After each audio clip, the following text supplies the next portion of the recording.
Greetings, healer. Welcome to Healing Highs with Lara, where we talk about the highlights and serendipitous moments of our healing journey. Today, we are going to talk about theta healing. It's one of my absolute most favorite healing modalities, which is why I am a practitioner and an instructor of theta healing, because in my experiences, it was so magical and so profound for how it was helping me that it motivated me to learn how to do it and how to teach others. So we're going to talk about it today, and we're going to talk about my experiences. So I want to give you the definition of theta healing from the ThetaHealing Institute, how they define it. So it is a world-renowned meditation technique and spiritual philosophy founded by Vianna Stibel.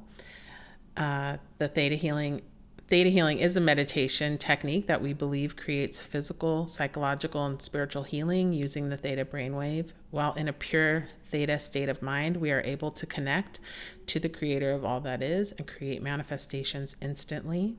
Theta brainwaves govern the part of our mind that lies between the conscious and unconscious, where memories and feelings are stored and beliefs and behaviors are formed. Theta waves are always creative, characterized by feelings of inspiration and spirituality. We believe that this mental state allows us to reprogram our minds to clear limiting beliefs and think positively. So that's their definition. When someone asks me, what does a session look like? I kind of always say the same thing, and it's a way that I've, taken their definition and internalized it to be what I find it to mean for me to explain it a little differently. So I take you through a guided meditation and you go into a theta brainwave state. And in that state, you are able to access the subconscious more easily and find where you hold and why you hold limiting beliefs. And then we can shift them really easily using this idea that when something like energy is witnessed and the changes that you're asking it to do are witnessed, then that change becomes real, that shift becomes real. So I act as the witness to the healing, and it works on so many levels. It works on your current life, past lives, ancestors. Just there's so much more that can be done with it. And it is using these theories in quantum physics, connecting to a universal creator source energy, whatever you want to put a name on that. And it is working with the subconscious.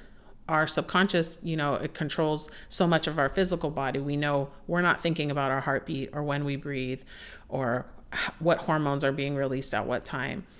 And it's similar in our energetic field, right? We are going through life and having these frequencies be emitted from us, and they could be great experience frequencies or they can be very limiting, and they start to call in like frequencies, like vibrations, like experiences.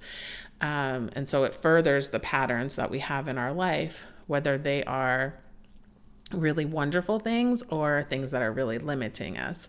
And through theta healing, I found it's one of the fastest and really coolest, magical ways that we can shift it and vibrate on the things that we want to call into our life. And the reason I was drawn to it is, for me, it took kind of all the skills and intuitive abilities that I had and helped me organize them and know how I could use them to help heal myself, really, which is what drew me to it. But then I took my first class and I thought, yeah, I need to be able to know how to do this well and offer this to other people, because it was so easy and it was so life-changing. So when I took that first class, it's like a 2.5-day class that you take. And I found that it was really giving me structure to these things that had experienced my whole life, these like psychic moments, healing moments, where I was trying to navigate and manage energy in different ways, but I didn't know how to control it. It was just kind of happening to me, and I didn't know when it was going to happen or how to make it happen. I was just trying lots of different things for fun. I would read tarot for people or do like little psychic readings, really just like for fun at parties with my friends. I had a lot of moments happen where I was acting as a medium for somebody. But again, it didn't really feel ever on purpose until I started doing theta healing, and it gave me that kind of way to organize my brain and energy so that I could control it and help myself and help other people. So before we get into my experiences of theta healing and talking about some serendipitous moments that I had in some healing sessions that I did, I want to take us through just a couple minutes of a meditation, really some breath work to kind of help us all ground. So make sure you're in a place where it's safe to close your eyes, and this will just take a few minutes. And if you want to do it later, you can. Go ahead and close your eyes, get comfortable, and just tune into your body, sensing the air on your skin as you are just naturally inhaling and exhaling.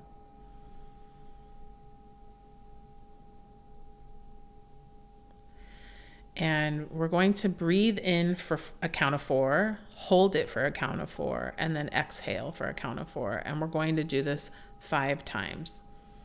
So when you're ready, inhaling 1, 2, 3, 4, and holding it 1, 2, 3, 4. Exhale 1, 2, 3, 4. Inhale 1, 2, 3, 4, and hold it 1, 2, 3, 4. Exhale 1, 2, 3, 4. Again, inhale 1, 2, 3, 4, and hold it 1, 2, 3, 4, and exhale 1, 2, 3, 4. Again, inhale 1, 2, 3, 4. Hold it 1, 2, 3, 4. Exhale 1, 2, 3, 4. Last time, inhale 1, 2, 3, 4. Hold it 1, 2, 3, 4. Exhale 1, 2, 3, 4. And just taking a moment with your eyes closed, tuning into your natural breath, just scanning through your body, seeing where you need a little more love.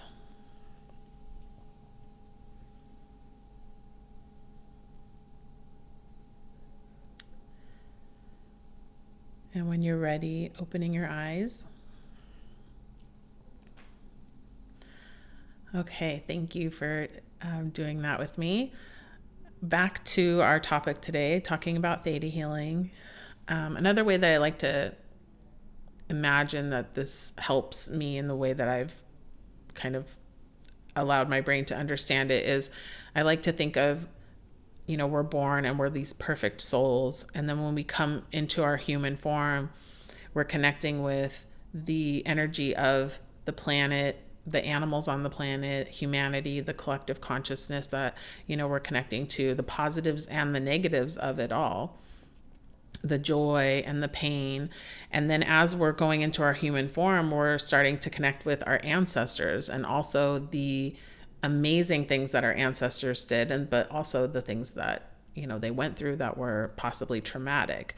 And then as we're growing and moving through life, we have our family, we have our society, we have maybe a church that our family belongs to, people around us who are telling us different things. And some of those things are so helpful and they help us to thrive in our life. And other things are very limiting and they become kind of taking us as these free, amazing souls and putting boxes on us and limiting us in what we think is possible and what we're capable of. And so it's those things that theta healing for me is best known for, that, we can do so much, we can do anything with it, but it's in that way that we can help shift those limitations to help us thrive in our life. And when we can move forward with different energies around us, then we reinforce that with experiences, right? Like if you grew up and someone told you you are not lovable, then when you are older, you're going to find people to reinforce that in your life, whether it's a bad boss or a partner that's always treating you that way, or you're trying so hard to prove that you are lovable. And if we can shift that, and there's so many ways in healing modalities that you can do it, but I love theta healing because it goes so deep and it's so quick. We can shift that to you feeling lovable. Then what can happen is those people in your life, they either shift and they start treating you better, or they kind of go away and you decide this isn't for me anymore, and you call in new people into your life, and those people do treat you like you're lovable, because now you are sending out this message into the universe that's different than you were before. And it works with anything. If you feel worthy or deserving, or did you grow up in a house where love was very chaotic, and then you're repeating that pattern through your life. And so we can go into this meditation and we can access these things, and we can find out why you hold on to them, and where did they start, and how can we change them.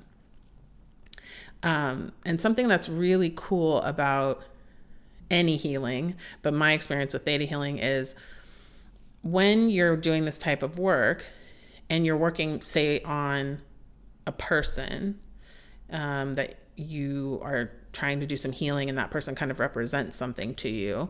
Let's say, you're working on something that comes up for you around a partner or a friend. A lot of times what ends up happening is you're not talking to that person. You're not doing the healing work with that person. You're just doing it on your own. You're just in the session by yourself working on these things. But because you and that person have a shared energy field, something shifts. And again, either they move out of your life or they start to change. And that's what's really magical about healing in general. And that's really what I want to share today, is 2 experiences where that happened for me, where that person knew nothing about what I was working on, and we saw the evidence and the validation of what I was doing without them even knowing it. So before I tell you those stories, I just want to tell you a couple other things that you can do with theta healing that I find fascinating. We can work on transmuting resentment. We can shift where you're holding that resentment into forgiveness. We can release things like karma and ask it to be completed, so you don't have to continue this karmic relationship.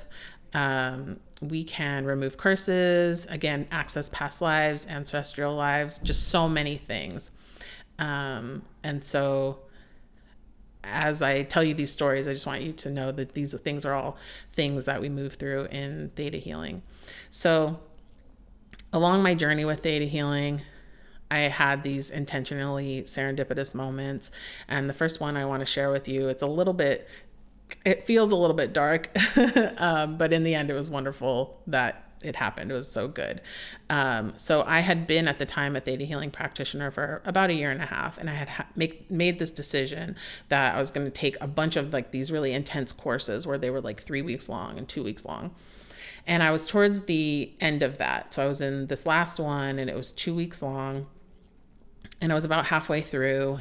And what ended up happening was that class, I ended up being the only person in that class. And so I was learning the material, and then it was just me and my teacher working on me all day, every day for, in the end, 10 days for that class. And it was around the 6th day, I want to say, that this happened. And I remember it was a Friday. So a little bit of a backstory. What happened was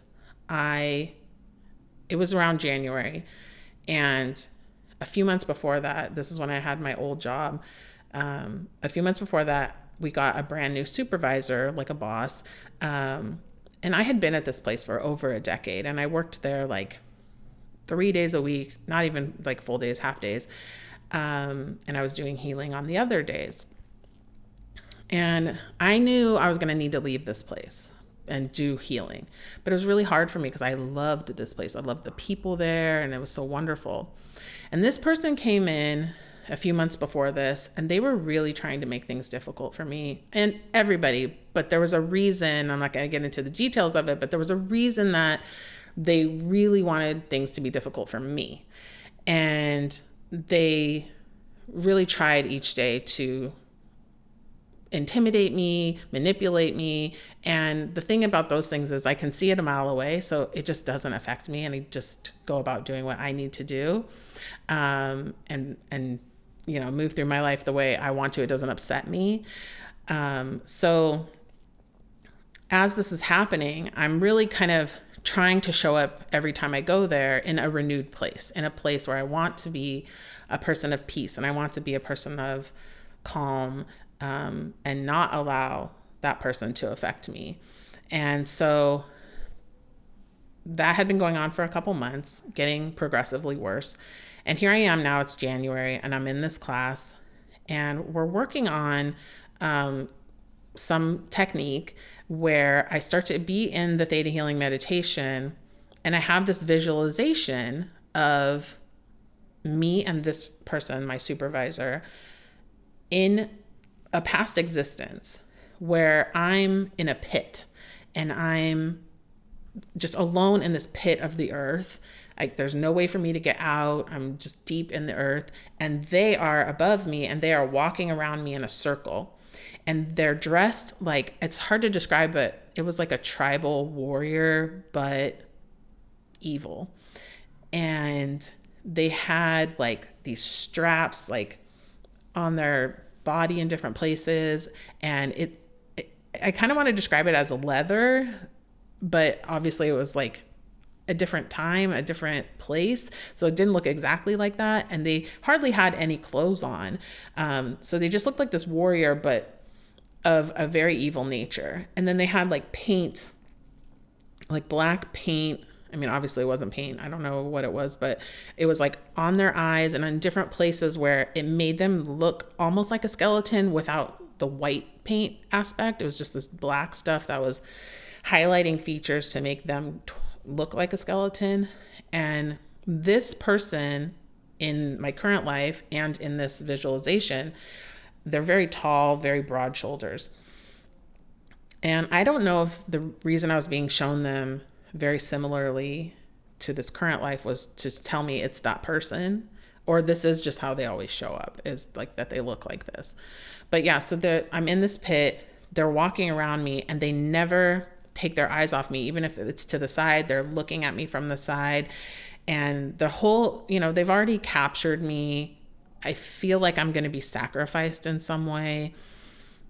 But part of the process is them still trying to intimidate me and mess with me and make me feel, like they're preying upon me. And so I come out of this visualization, and I don't really say anything about it to my teacher. We just move forward with what the work was that we were doing to clear things. But in my mind, I'm thinking, okay, either I was just shown that to be shown, like, this is what kind of feels like is happening in my life when I go to that place. Or and then what felt more true was that we had this existence somewhere else at some other time where this happened, and they are a dark energy. And it really was, in the moment, I just took it as, okay, this is a perspective that I can have so that I can move forward even more objectively when I approach them, that this is just who they are, and I can really allow it to not affect me, and live my life from the perspective I want to, and hold that this is just who they are. Or we had this existence, and this is why it's this way, and maybe there's something I can do about it. So I just kind of took it as information, and I just went from there. So a couple days go by, and so now we're on that Friday, and we're working on some things, and it comes up that I need to work on this person. And I tell my teacher a little bit about it. I still didn't tell her about that visualization, but I just tell her about what's going on. And I say, okay, I feel like we have some past life stuff like that we would need to clear.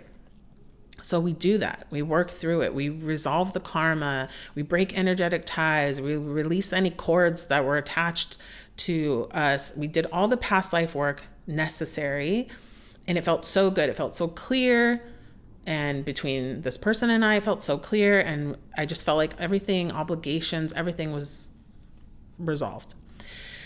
So I go home and Sunday comes and I'm going to go to my teacher's house that day. And I wake up and that supervisor messages me on a Sunday and says to me, you don't need to come in this week. And I'm like so confused because in the 11 or 12 years that I was there, I went in on a as they needed basis, but they never didn't need me. If anything, they needed me more. They wanted me to be there all the time. And I couldn't. And so this was very strange. But I immediately knew, oh, I'm never going back there. He and I resolved everything that we needed to resolve. I just did all that work. I'm never going to see this person again. And I reached out to two of my friends that I worked with and told them, hey, this is what he said, that I'm not going to come in this week. I think I'm done there. And they said, no, that's not what's happening. But I knew it was done. We cleared everything. And, they're trying to talk me out of it. And I'm like, no, I know this is what it is. So then I start driving to my teacher's house for my class. And that same supervisor messages me on accident, a message he meant to send to like a higher up person where it was really rude, disrespectful. Like I could have done something with that. Like I could have retaliated or done like some kind of lawsuit or something, what he said. And I just ignored it. I knew it wasn't for me. I knew who it was for. It was about me. And I didn't do anything about it because I, again, knew we are done. Our energetic ties are completed, and I want nothing to do with this person ever again in this life or any other life. It's all completely dissipated, and I want to move forward. So I get to my teacher's house and she opens the door and I'm like, immediately before anything, I haven't even walked in the house, I just say, you will not believe what happened. You can't even believe what's happened. And I tell her the whole story and she absolutely just agrees with me. And she's saying, yeah, everything that we did, clearing the energetic ties, releasing the cords, resolving the karma, moving through the past life and doing the work that we needed to between that person and I, allowed me in this life to let go of so much work that I might have had to do over months of time because I had planned on leaving there like months later. And also it helped me leave there sooner because I may have struggled with that because I loved it so much beyond this one person. And so it allowed me to move forward in my goals. It allowed me to not have to suffer in that day-to-day relationship when I would go there, because in this 30 minutes, 20 minutes of energetic work that I did with my teacher. And it is such a great validation for the work that we're doing when that kind of happens. Of course I would want it to happen in a way where it felt less like it was happening to me. And I just did more work on that so that could shift in that way. So that's one story I wanted to share with you. Another story I wanted to share with you is about 6 months after that, I was taking another course with my same teacher and we were working on forgiveness, and we were going through this forgiveness meditation technique that is in Theta Healing, and I'm learning how to do it for other people. We're practicing it on myself. And as we're moving through this, it comes up that there's a member of my family who I need to forgive from when I was a child.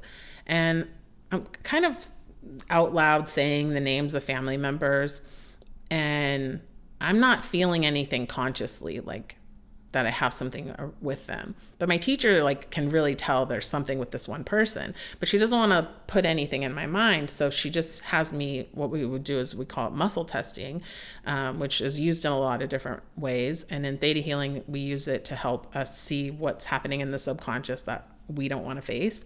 And so I start muscle testing my different family members to see who I need to forgive. When this person comes up, who my teacher confirmed later, like that's who she was feeling. And this person comes up, we'll call her Jennifer, and that I need to forgive Jennifer. And so I'm in this meditation and I'm in the theta brainwave state and I'm trying to figure out what happened. Why do I need to forgive Jennifer? I don't feel anything bad towards Jennifer. I feel really, like this person is, I adore them. I love them. I'm inspired by them. There's nothing negative there. But I'm moving through the meditation. I'm just allowing what the subconscious wants to show me. And as I'm doing that, I see myself as a baby sitting down, and there's something doesn't feel right. It just feels like something isn't good for me as a baby is around me. Like, am I eating something I'm not supposed to eat? Like, what is this? And it feels like Jennifer's responsible for me and they're not really keeping an eye on me. So I move through the healing. I do the forgiveness work. I accept, everything I need to accept.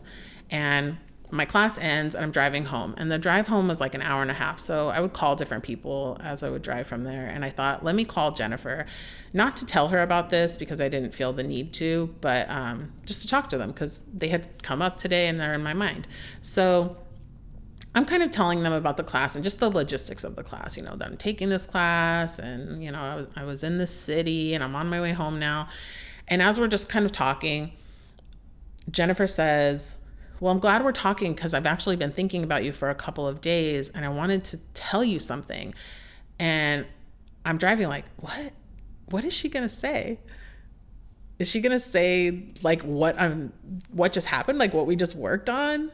Like, no way, And yep, she absolutely did. She tells me, when you were a baby, I've been thinking about this. I was supposed to be babysitting you, and I just wasn't a responsible, person at the time. And what ended up happening was I had all my friends over and you were there, you were in your high chair and we just smoked a bunch of weed around you. And I feel terrible because I just think, here you are, a baby, you were like 6 or 9 months old and you're like ingesting all of this smoke. And what if that like harmed you in some way? And like, I never told you and I just want to apologize. And I just thought that was mind blowing, so wild, because basically what I had seen was like a vague version of what she's giving me the details for, and not knowing anything about what I did that day, hours before. And in that, I felt like I'm on one path of healing and she's on another path. And at that point, like somehow we intersected and were able to like confront the same moment. And she was able to like actually apologize to me and feel like that release for herself. I had already felt fine with it. So I, of course, said, I already forgave you. And then I actually told her what had happened hours before. And she was also mind blown. And I just felt like that's another way that it was a great validation of the work that we're doing when we are healing is happening with those relationships. Even if that person isn't with us or doing the work with us, they are in some way. So this happens a lot to me. This happens a lot to my clients. And I find it so fascinating. And I love hearing these stories because I feel like it motivates us to continue on our healing journey. It's really helpful for us to feel these moments and say, okay, like I'm doing it. This is great. In that time, this person was able to apologize and they were able to have that kind of release. And then I was able to get validation of like what I'm doing is working. It is helping me. It is helping my family and my friends as well. And I'm going to keep going. We'll never know if that weed affected me or not. Maybe it did. Maybe that's why sometimes I seem high and I'm not. So those are my stories I wanted to tell you today of some serendipitous moments that I've experienced with theta healing. So before we wrap up today, as always, I want to ask the Void a question. Void, have you ever ridden a bicycle? Do unicycles count? Yes, they do. Have you ever ridden a unicycle? Yes. All right. Well, thank you so much, Void, for that revelation. Thank you, Healer, for joining me. And I really wish you joy and serendipity on your healing journey. And I hope our paths cross again.